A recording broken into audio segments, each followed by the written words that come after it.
안녕하십니까. 행복한 퇴직의 김창입니다. 네, 오늘은 취미와 일을 같이 할 수 있는 패러글라이딩에 대해서 알아보고자 합니다. 우선 패러글라이딩에 대해서 간단하게 알아보면요, 날개를 캐노피라고 합니다. 그리고 캐노피가 시트하고 연결되어 있습니다. 이 시트하고 연결되어 있는 것을 산줄이라고 합니다. 연결되어 있는 시트에는 뭐 벨트 같이 이렇게 안전 벨트나 이런 게 있지 않습니까? 그걸 포함해서 하네스라고 합니다. 그리고 시트 밑에는 비상낙하산이 있습니다. 위급할 때 사용할 수 있게끔 비상낙하산이 장착이 되어 있습니다. 패러글라이딩은 몸무게에 따라서 이 패러글라이딩을 구입을 해야지 되고요. 초급자, 중급자, 고급자용이 다릅니다. 초급자 같은 경우에는 스피드가 빨리 나지 않고 안전하게 되어 있는 이러한 부분입니다. 고급자 같은 경우에는 공기홀이 약간 작으면서 캐노피가 좀 길고 스피드를 많이 낼 수가 있습니다. 스피드가 60km 이상 나고 초급자 같은 경우에는 한 35km 정도의 스피드가 난다, 이렇게 보시면 되겠습니다. 장비를 뭐 처음에 구입한다고 하면 패러글라이딩만 구입해서 사용을 해도 상관이 없습니다. 근데 이제 겨울에 하려고 하면 겨울에는 열선 장갑이라든가 이런 것이 필요합니다. 이 겨울에는 이 손을 이렇게 들고 조종을 하기 때문에 피가 이렇게 내려가지 않습니까? 그래서 손이 상당히 추위에 약합니다. 스키 장갑이나 이런 거 껴도 너무 추워서 안 됩니다. 그래서 준비가 안 됐는데 겨울에 비행을 간다고 하면 중간에 이렇게 털어줘야지 됩니다. 피가 밑으로 내려갈 수 있게끔 이렇게 털어주면은 조금 그래도 그나마 좀 낫습니다. 패러글라이딩의 장비를 전체적으로 구입하려고 하면 1,000만 원 조금 넘게 이렇게 들고요. 그 장비에는 옷도 들어가고 신발도 들어가고, 신발도 뭐 등산화나 이런 거 신어도 상관이 없는데 패러글라이딩 전용 신발이 있습니다. 그것은 등산화하고 비슷하게 생겼는데 발목이 약간 보호를 하기 위해서 약간 깁니다. 그래서 약간 차이가 난다, 이렇게 봐주시면 되겠습니다. 그리고 이제 고도계라든가 이런 장비가 있어서, 고도계 같은 경우에는 상당히 유용합니다. 그 상승기류 속으로 들어가게 되면 고도계가 소리가 삐삐삐삐 이런 소리가 납니다. 그래서 2로 이렇게 당기는 느낌도 들고 고도계를 보면 숫자가 올라가죠. 그래서 양평 같은 경우가 700고지가 약간 넘지 않습니까? 근데 거기가 상승기류 타서 제가 1400m 정도 이렇게 올라간 거를 인증샷으로 찍었습니다. 그런 것 같이 이렇게 상당히 상승기류로 올라갔을 때는 뭐 1시간이고 2시간이고 비행을 즐기다가 내려올 수가 있습니다. 그래서 잘 타는 사람 같은 경우에는 김밥, 물, 뭐 이런 것들을 준비해서 올라갔다가 화장실 가기 위해서 내려오기도 합니다. 패러글라이딩에 대해서 간단하게 말씀을 드렸고요. 패러글라이딩의 교육 과정에 대해서 말씀을 드리겠습니다. 패러글라이딩 교육 과정은 5개 단계로 일반적으로 구성되어 있습니다.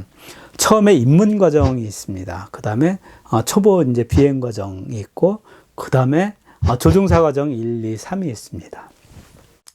입문 과정 같은 경우에는 처음에 가면은 지상훈련을 먼저 합니다. 캐노피를 이렇게 세우는 훈련, 막 뛰어다니면서 이걸 세우는 거를 하는데, 바람의 방향에 따라서, 그리고 처음에 올라갈 때 삐딱하게 올라가면 조종을 해줘야 되는데 그것이 처음에 잘 안 됩니다. 그래서 처음에 하루 이틀, 길면 3일 지상훈련을 합니다. 그 다음에 하는 것이 조종훈련을 하는데, 그건 이제 텐덤을 타면서 가르쳐 주면은 그대로 합니다. 그것이 끝나게 되면은 이제 솔로 비행을 하는데, 솔로 비행할 때 좀 위험하지 않습니까? 그래서 위험하지 않게끔 하기 위해서 무전기를 쳐줍니다. 그래서 무전기를 차면 밑에 지상에서 무전기로 교관 선생님이 이야기를 해줍니다. 그대로만 하면 위험하지 않습니다. 위험한 것은 제가 봤을 때 자동차도 마찬가지지만 조금 탈 줄 알면 그때부터 조금 위험하다, 이런 생각이 드는 것이, 약간 무리하게 이제 시도하는 경우가 있습니다. 그래서 그런 경우에 산에 이렇게 걸리기도 하는데, 상승기류를 타기 위해서 산에 가까이서 이렇게 돌다 보면 나무에 걸리기도 하거든요. 그래서 여름 같은 경우에는 나무에 걸리더라도 크게 다치지를 않는 것이, 나무가 약간 야들야들하지 않습니까? 그래서 여름에는 이제 그렇게 무리하게 하다가 나무에 걸리고 이러한 분들도 있습니다. 그래서 나무에 걸리게 되면은 다른 분이 꺼내주러 가야 되는데 그 하늘에도 있고 그래서 모여서 가려고 하면 3시간, 4시간 걸립니다. 그럼 그동안 산에 이렇게 매달려 있다가 이제 내려와야지 됩니다. 요 입문 과정 같은 경우에는 이제 전방 이륙을 하고요. 막 뛰어가면서 이륙하는 것 있지 않습니까? 그리고 이 다음 단계 초보자 파일럿 과정에는 요 때는 이제 과정이 끝나면 라이센스도 줍니다. 라이센스를 주면 그걸 가지고 해외에서 패러글라이딩을 빌릴 수도 있습니다.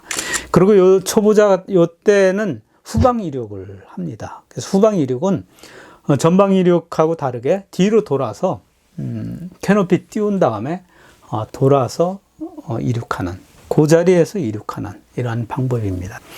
그 과정이 끝나게 되면은 그 다음에 조종사 과정 1과정, 2과정, 3과정이 있는데 1과정, 2과정의 조종 기술이 여러 가지가 많습니다. 그래서 그러한 것을 배우고 마지막에 일반적으로 텐덤 과정을 배웁니다. 그래서 텐덤은 다른 사람을 태울 수 있는 이러한 과정입니다.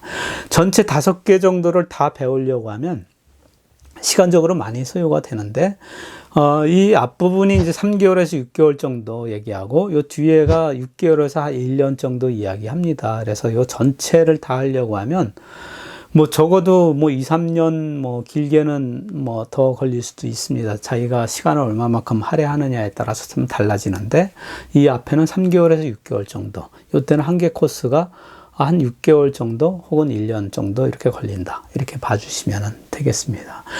패러글라이딩으로 수입을 하기 위해서 그 시간을 투자한다고 하면 좀 아깝기는 하겠지만, 취미 활동을 하면서 나중에 수입도 발생시킬 수가 있다. 이런 측면으로 보면 메리트가 있지 않은가, 이러한 생각이 듭니다. 그리고 초보자 과정 이후 요때부터 이제 원정 비행을 많이 다닙니다. 그래서 저는 평창에 원정 비행 갔을 때가 좀 기억에 남고요. 그때 한겨울에 갔습니다. 그 벌교 쪽도 겨울에 갔었는데, 겨울에도 어디 운동도 마찬가지지만 환자들이 많지 않습니까?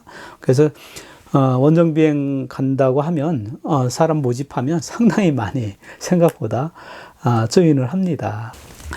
전체 이 과정을 받고 나중에 텐덤을 할 수가 있다, 이렇게 봐주시면 되는데요. 텐덤 비행하는 분의 인터뷰를 한번 보시겠습니다. 얼마나 하셨어요?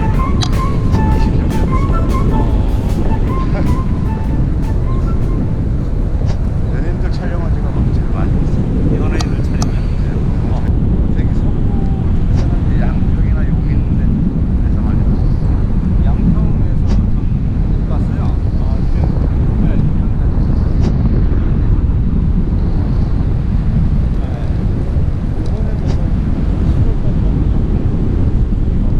원정 비행. 인천에서 이거 장비 검사를 받기 때문에 목포로에서 올라가가지고 전국 일주가 나오고. 저 벌교에서 옛날에 네, 벌기도.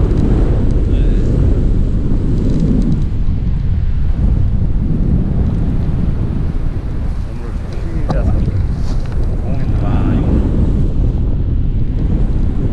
평일날도 그러면 계속 하시는 거예요? 네, 저희는 이제 업이라서. 그럼 이제 나누기 하세요? 네? 나누기 하세요, 수입을? 그렇죠. 저희 비행이 한 달에 할 수 있는 날이 전주에 한 달에 할 수 있는 게 한 5일에서 10일밖에 안 나와요. 나머지 이제 못하는 날은 만들어 먹는 거예요. 예, 인터뷰 내용 잘 보셨습니까? 우리가 일과 취미를 같이 할 수 있는 이러한 부분이라고 하면 정말 인생 재밌게 살 수 있지 않을까, 이러한 생각이 듭니다.